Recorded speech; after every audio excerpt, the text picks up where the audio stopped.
Let's start with the latest on that deadly mass shooting at a mall near Dallas, Texas on Saturday. 8 people were killed, 7 others were hurt.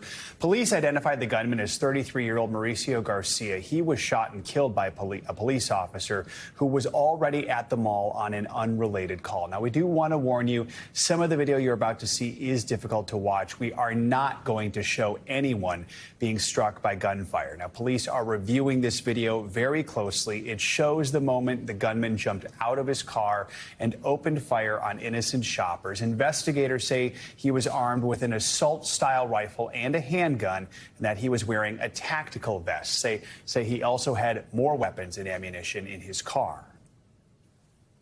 It's still so traumatic to talk about. I can imagine that. It was on the news this morning. And I mean, you know, innocent people lose their lives on account of, you know, one person with a gun. I've never in my entire life encountered anything like this. It's like a movie that's, you know, you're part of, and you know it's not happening, it's real. For more on all this, we are joined by NBC News correspondent Priscilla Thompson, who is in Allen, Texas. Priscilla, good morning to you. I mean, this all happened very quickly, so explain how it all unfolded and what is the latest on the investigation.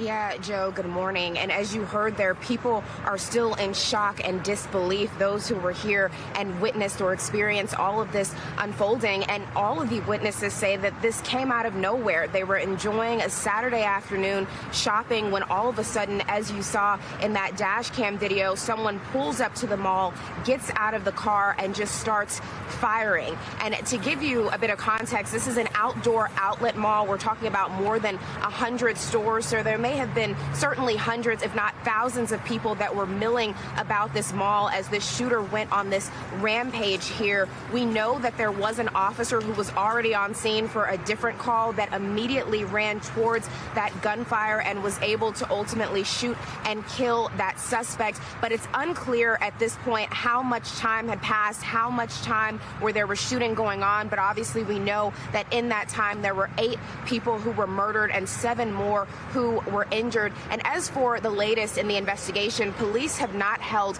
a briefing in more than 24 hours. They are revealing very little information in terms of the investigation and how all of this unfolded. Instead, right now, they are asking anyone with videos or who may have been witnesses to this to continue to come forward as they try to piece together a TikTok of how all of this played out here on Saturday. Joe? So, Priscilla, even though investigators are at least publicly a little bit tight-lipped, we are learning more about the shooter. What can you tell us about what we've learned about Mauricio Garcia?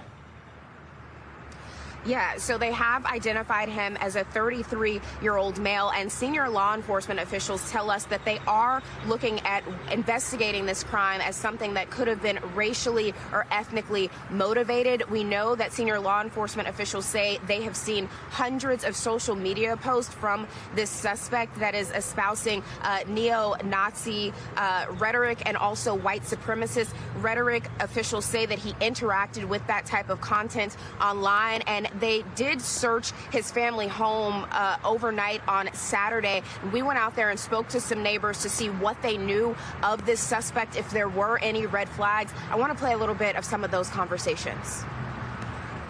From what I've seen of the guy, I mean, I didn't see any red flags that described what he had, you know, apparently been said that he had done. He went to high school with some of the neighbors, and they just said he was just always very quiet. And the sense I got from speaking to those neighbors is that people would say hello in passing, but didn't really seem to know him. And I should point out that police, while they are investigating the white supremacist neo-Nazi themes here, they have not specified a motive as they are continuing to investigate this case. They've also not said how the shooter obtained all of those weapons. Joe? And quickly, Priscilla, what are we learning about some of the victims here?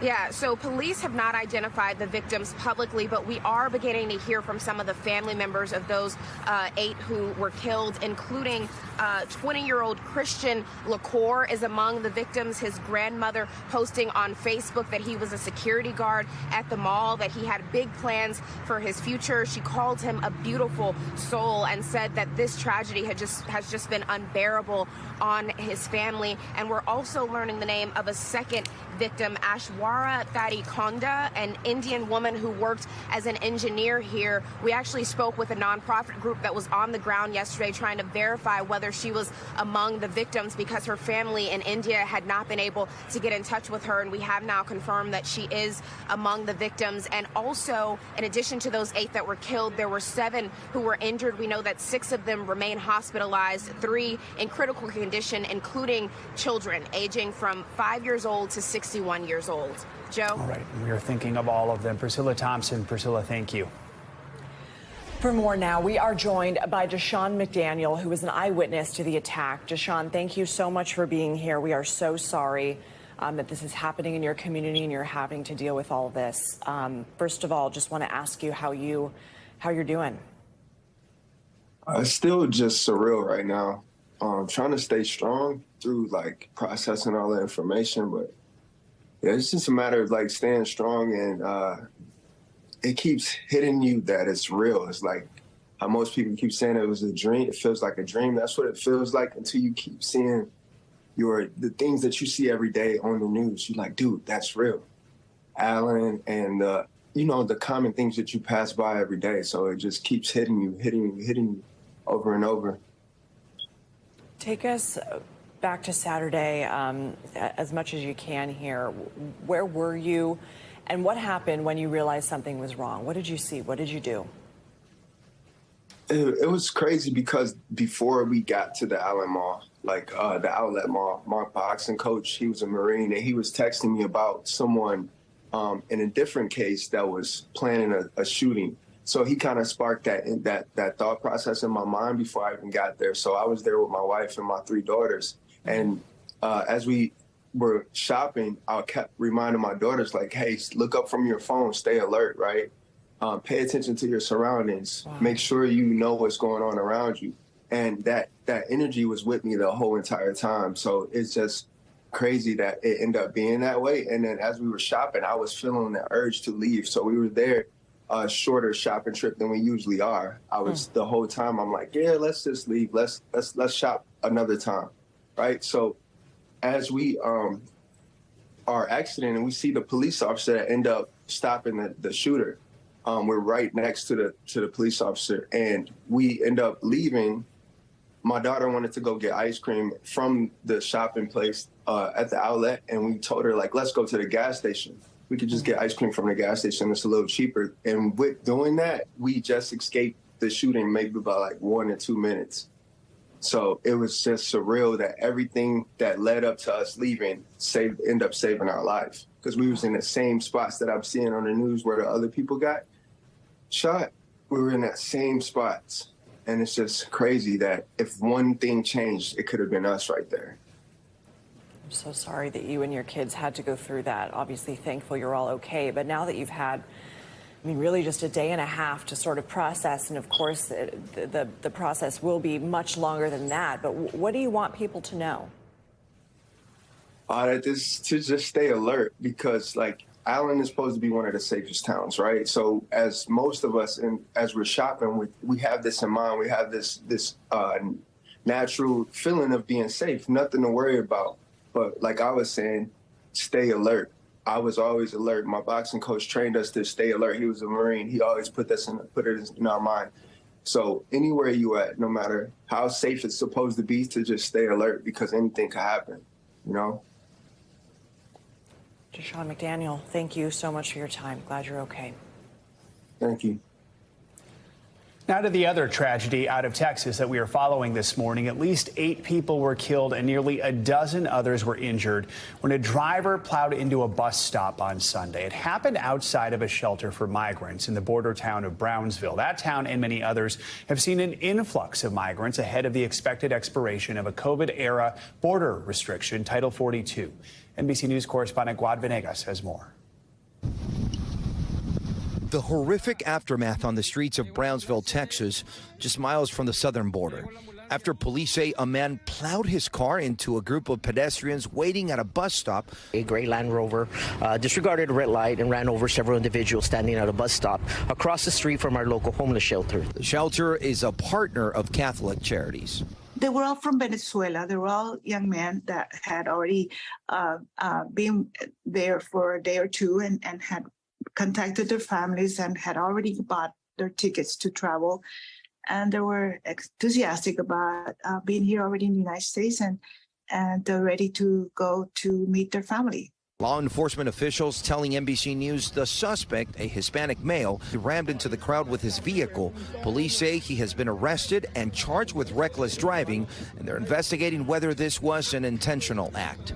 Just days earlier, Department of Homeland Security Secretary Alejandro Mayorkas announced a new temporary processing center nearby to help with the anticipated migrant surge in the area. Already, thousands are gathering at the southern border ahead of the Biden administration's lifting of Title 42 on Thursday, a COVID-era policy that restricted the number of migrants entering the country. But the Biden administration's new immigration policies may be even stricter. None of that is stopping the migrants in hope of a better life. All right, Guad, thank you for that report. The FBI is helping out with the investigation. Officials say the driver is being uncooperative. They are running toxicology reports to see if he had been drinking as they try to figure out a motive. Turning now to the latest on the civil rape case against former President Donald Trump. As part of this case, Trump has been sued for battery and defamation, and we now know Trump will not testify in his own defense after a deadline assigned by the judge came and went, and it comes after both sides rested their cases. Writer Carroll accuses Trump of raping her in a department store in the mid-90s. The former president has continued to deny those allegations. NBC News legal analyst Danny Savalas joins us now. So, Danny, good morning. The judge gave Trump's lawyers until 5 p.m. last night to let him know if Trump wanted to testify. They did not make any such filing. What do you think is the strategy behind that? They could have given him another month, and it never would have happened. The reality is this. Is that Trump was never going to testify. It was, whether he realized it or not, it's really just a troll that would have gotten the plaintiff's attorneys to do an extra night of work prepping for a cross-examination that even they knew was not likely to come. But in reality, it might not have even been as thought out as that. It may have just been some random comments by Trump on a golf course that set everyone else spinning, including his own defense team. But I imagine his own defense team knew he was never going to show up and testify because the risk was simply too great. Far better to let them read into the evidence, the deposition transcripts. And by the way, how helpful were those for Trump? Not very much. So it gives you a good idea of how well he would have acquitted himself had he taken the stand live in real time. Let's go ahead and show some of the taped deposition of Donald Trump that was shown to the jury. I don't even know who the woman. Let's see. I don't know who. It's Marla. You're saying Marla's in this photo? That's Marla. Yeah, that's my wife. Which woman are you pointing to? No. Here. Carroll. Oh, is that, the person you just pointed to was Eugene Carroll. Who is that? Who is this? Point, your wife. And the woman on the right is your then wife. I don't know. Ivana? This was the picture. I assume that's John Johnson. Is that? That's Carroll. Carroll? All right, everybody, we're going to show the same photo that Trump was looking at. Danny, what are your thoughts on that moment? I think, and maybe I'm overthinking this, that this is Trump's approach to a deposition. He's the I don't know nothing guy, and that's kind of a character that you'll find a lot in depositions, the person who just doesn't know anything. It's consistent with his theme of I don't know anything about this because it didn't happen. So it's his way of somewhat being unhelpful and not knowing anything and looking at a picture and saying, I don't know, who is that? Is that Waldo? Is that the plaintiff? I have no idea who's here. I don't know nothing about anything. And I think it's a kind of a cultivated attitude in these legal cases that he thinks will help him. But what he probably didn't realize is that by doing that, he set himself up for people saying, well, if you say that person is not your type and you mistook her for your wife, that doesn't make a lot of sense. All right, Danny Savalas, we'll have to leave it there. Thank you. Time for a check on your morning news now weather forecast. Meteorologist Michelle Grossman joins us now with a look at your week ahead. Good morning, Michelle.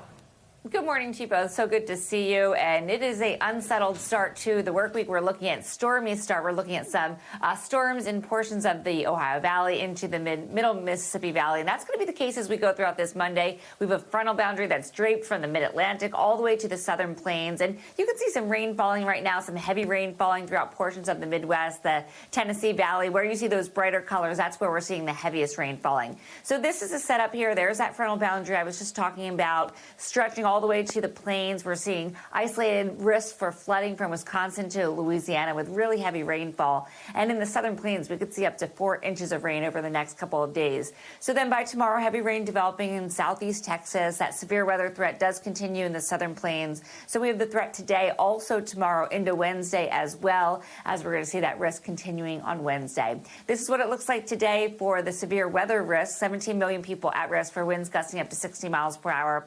Could see some hail. It could be large, and also a few tornadoes are possible. It's kind of feeding off the moisture from the Gulf. It's really warm, so we're going to see that cold front interacting with that warm air, and that's going to spark the chance for those storms, especially where you see the yellow. So places like St. Louis, Indianapolis, Lexington, Paducah, even just north of Nashville, we could see some strong storms. Into the southern plains, that will be the case as well. And then we're looking at the chance for heavy rain. Notice in parts of Oklahoma into Texas, some really dark colors. That's where we're expecting heavy rain falling over the next few days. Dallas, you are looking at the chance for some heavy rain, as well as Houston down to Corpus Christi. So we do have a flooding risk, but we have a flash flooding risk as well. So where you see the blue, that's where we're expecting the highest amounts of rain falling and the chance for some flooding as well. Tuesday, the severe weather threat impacts 5 million people, damaging hail, again, large hail, winds gusting over 60 miles per hour, a few tornadoes, and that heavy rain falling.